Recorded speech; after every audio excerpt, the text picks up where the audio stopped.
Donc, suite interview Joe Amore, partie 124 ou quelque chose comme ça. 429, je crois. Alors, du coup, avec Oblivion, j'avais pu vous voir live avant la sortie de l'album. Alors, c'était au Rats de Fréjus en mars 2017, en ouverture de Russell Allen.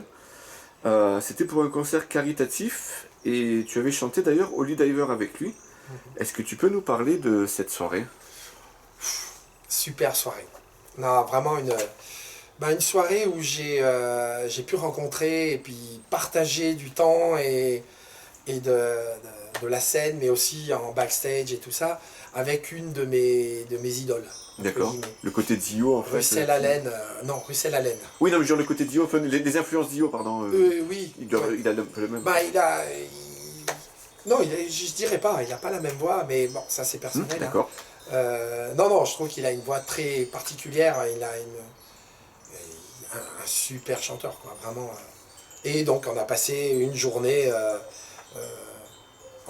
ensemble et tout, à échanger, à discuter, vraiment une belle personne en plus, ne serait-ce que le motif de cette tournée-là, C'était contre l'autisme aussi? ouais, c'était pour une association qui luttait contre l'autisme, en tout cas qui accompagnait les familles d'enfants autistes. D'accord. Et donc, moi étant... en plus, ça m'a plu parce que je travaille avec des enfants autistes aussi, et donc ça fait partie de... Pour moi, c'était un non-sens de ne pas y participer. Et puis, on ne refuse pas une participation oui, carrément, jouer avant Russell Allen, quoi. Ça c'est certain. Ok.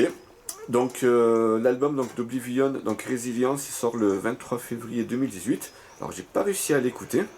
Qu'est-ce que tu peux nous en dire? Et sais-tu s'il est encore disponible quelque part? Parce que surtout, en fait, il contient un DVD live en plus. Ouais, apparemment. donc c'est...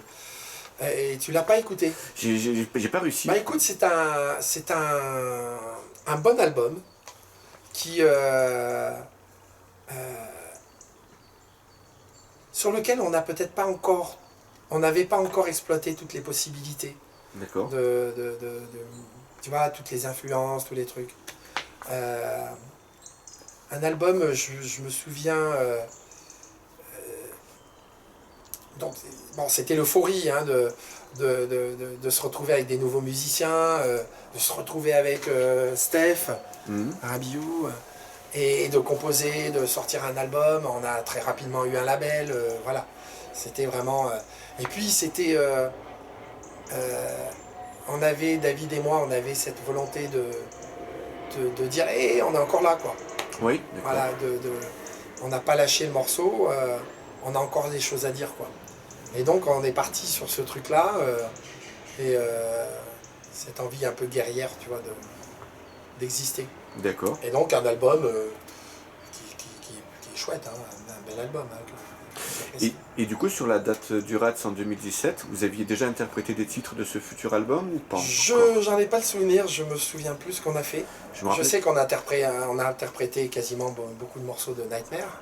Oui, je me rappelle. Surtout quelques-uns des premiers albums en plus. Ouais.